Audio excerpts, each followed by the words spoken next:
First, we have Philip Courtney, who's CEO of Urban Arts. And we've come to know each other just in the last few months, so I'm excited to hear what he has to say about teaching video game design and how it's an equitable on-ramp to workforce development. I'm Philip. Thank you for having me. This talk is not going to be about AI, okay? Just so you know, I love AI, but this talk doesn't have AI in it, but I did learn a lot today. But we are going to play a game, because I'm all about engagement. Classrooms should be engaging and fun. So I'm going to ask you to stand up or sit down when I ask a particular question or make a particular statement. Okay, is everyone ready? Yes, everyone ready? Okay, stand up if you've ever played or you play video games. Stand up. Wow, that's pretty much everyone. Okay, sit down. Thank you very much. Stand up if you, in fact, love video games. Oh, no, sir, I have a question for you in a minute. Don't worry. Stand up if you love video games. You kind of live by them. They are just a way of being. Thank you. Great. Sit down. Stand up if you hate video games and you think they are the enemy. Was that what? No. Okay, you were just late. Okay. So wait, nobody stood up for that one. All right. Excellent. Did anyone stand up for that one? Stand up, please, again. Thank you. I respect you. All right. Let's talk later. Stand up if you ever played Wordle, one of those New York Times intellectual games, things like that. Yeah. So you realize those are games, right? Okay, good. But you don't play Wordle. No, okay. Stand up if you're an artist. Great. I heard, thank you so much, artists, round of applause. Yes, I heard someone quote Ken Robinson today. That's an old Ken Robinson trick. If this was a first grade classroom, everybody would have stood up. What are we doing in education? Stand up if you're a techie. All right, that's good. You're at the Infosys Foundation thing, so you've got the right people here. Stand up if you ever coded anything in your life. Yes, again, good. You're in good company. Stand up. Sit down. Thank you. Stand up if you are still paying off your college loans. I'm so sorry. I'm so sorry. And stand up if you went to college to study, undergraduate or master's degree, game design. Nobody. Interesting. Okay. Well, at Urban Arts, we teach video game design as a pathway to college and career for underrepresented, low-income students. What does that mean? It means that the students learn everything they need to know in order to make a video game, which includes, as I'm sure you all know, computer science, coding, but also animation, music, storytelling, leadership, teamwork, a bunch of soft skills, and but not caffeine addiction. Caffeine addiction comes later when they are in college. But it wasn't always that way. I've been running Urban Arts for 23 years. Yes, but it wasn't always that way. We used to do lots of different art forms, painting, poetry, theater, dance, bit of animation, bit of music. We were like the Cheesecake Factory of arts education. It was a giant menu, but not everything was great on that menu, right? So I'm an artist, as you know, and I think you're all artists, by the way, here in the room. And I think arts is having access to the arts is a human right, because I think when young people create something, and I've heard this today as well, because I'm not going to teach you anything in the next 5 minutes. We've heard it all today already. When young people create something, they invent themselves. They see themselves as capable. They see themselves as brilliant. They see themselves as possible. And I think having access to arts is a human right. But one day I had to face a hard truth, which our programs were not setting up our students for economic success. Yes, they were having a meaningful arts education, but they weren't going to get real jobs from that. At least not the students that we serve, low-income students, who don't have the softer landings or those privileges that their peers, the more privileged peers do. So people often ask me, how have you been running Urban Arts for 23 years, and how are you still here, and how are you still smiling?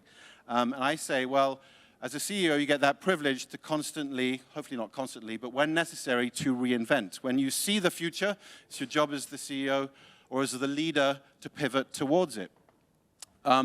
So I noticed that our programs weren't really serving our students, but I noticed that one of our programs, the game design program, was always over-enrolled and always packed. And so that's when the light bulb went off, and I thought, well, we're going to pivot towards that. Every student would learn how to code. They would study the art forms related to game design, animation, music, storytelling. But every student, and this isn't a traditional arts organization, right, would learn how to code. No exceptions. And my staff looked at me like I was a madman. And that was about 7 years ago. But I got to say, it was the best decision, best professional decision. Best decision, of course, was marrying my wife. The best professional decision I've ever made. And a friend of mine but it was a hard decision, and a friend of mine who was in that process with me said, I'm glad you won that argument with yourself. Interesting, right? Does anyone here argue with themselves? Raise your hand if you've lost arguments with yourself. Raise your hand if you've won arguments with yourself. Great, you know, it's a journey. I didn't love school as a kid. I've heard this today as well. I didn't love school. I found it lackluster, rote memorization, minimum effort, subjects taught in silos. We heard this morning. Math is not just math. English is not just English. That is not how the world works, right? Everything is, in fact, everything. And that's why I love Leonardo da Vinci, who was a dreamer, a painter, an inventor, a scientist, an artist.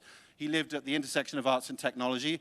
I would say that our students also live at that intersection of arts and technology. That's where, for me, the magic is. When those worlds collide, magic happens. So last Friday, I had the privilege of being invited to the new theme park, Epic Universe, down in Orlando, Florida, as a sneak peek, from Comcast and NBC Universal, that are corporate partners of ours. Got to see the whole new American and global theme park, which is fully immersive, has the XR, it has the AR, it has the VR, it has all of the Rs. And I got to meet the designer, Tom Garrity, who had just created essentially 17,500 jobs, new jobs that previously didn't exist. And he was telling me, and I wasn't sort of leading the witness, he was telling me the people he is looking for is those Leonardo da Vinci's, is someone who maybe studied computer science in high school but animation in college, or was a painter in high school but went to computer science in college. Those are the people he's looking for because, I hate to say it, and this is my belief, the arts, the creativity is the why. The tech is the how, right? No tech for tech's sake. So at Urban Arts, students find us in about 9th or 10th grade. They stay with us for 2 to 3 years, and they clock about 1,000 hours over that 2 to 3 years. That's longer than most Netflix relationships, right? That's a long time, especially for a 15-year-old. But we're college access, so we provide college access services. Students come to us because they love the arts. They're okay with the tech. They want to go to college, but they know that if they come to our program, they might well get a college scholarship. Some come because they love programming. They don't really care about the arts too much. Maybe they're a bit afraid of them. Maybe it doesn't mean anything to them. But at the end, all of those students, artists, become technologists. Technologists become artists, but they all become a proud owner of a scarily amazing digital portfolio of work that just sets them up with college applications and just sets them up in a beautiful way. So I have 2 volunteers here in the audience.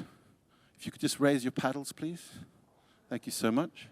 You just turn them around, show the audience. Stand up, give them a round of applause. Yes. Hello, Kamari. This is Kamari Rennis. You can sit down. Thank you so much. Your game. I love it. This is Kamari Rennis. I met her at a conference a little bit like this. She came up to me afterwards. She said, I want to learn game design. This was in the 10th grade. And she got into our program, and she took advantage of all the stuff we had to offer. And then when it was time in 11th grade to start thinking about college, she was sitting down with her high school college counselor. She said, I want to go to NYU to study game design. And the college counselor said, I think the CUNY system is better for you. You don't really have the grades, et cetera, et cetera. You know the story. You've heard this before. Nothing against CUNY. CUNY is great. But she wanted to go to study game design at NYU, the best game design, or some would say the second best game design program in the country, second to USC. So then she came to us, because we do college access services, right? And we said, yeah, we agree. You should try for NYU. Long story short, Kamari got into NYU. She got into NYU to study game design. She got into NYU to study game design with a full ride. We also, so I'm trying to tell you a happy story today. I know the panel before is difficult. We're on difficult times, but happy story here. You know, we removed all the barriers. That's what we do at Urban Arts with the college access. We pay for all the application fees, everything. Remove all of the barriers. And then she progressed through NYU, and she was hired right out of NYU at Lucasfilm's game division. Again, a whole story about this was a film company. Now it's a film company making games. What games are they making? Can anyone guess? Star Wars and other games too. So she gets hired at Lucasfilm's game division. I didn't know this, but she stood up at our gala last year and said, I'm Kamari Rennis. Thank you, Kamari. I'm from the Bronx.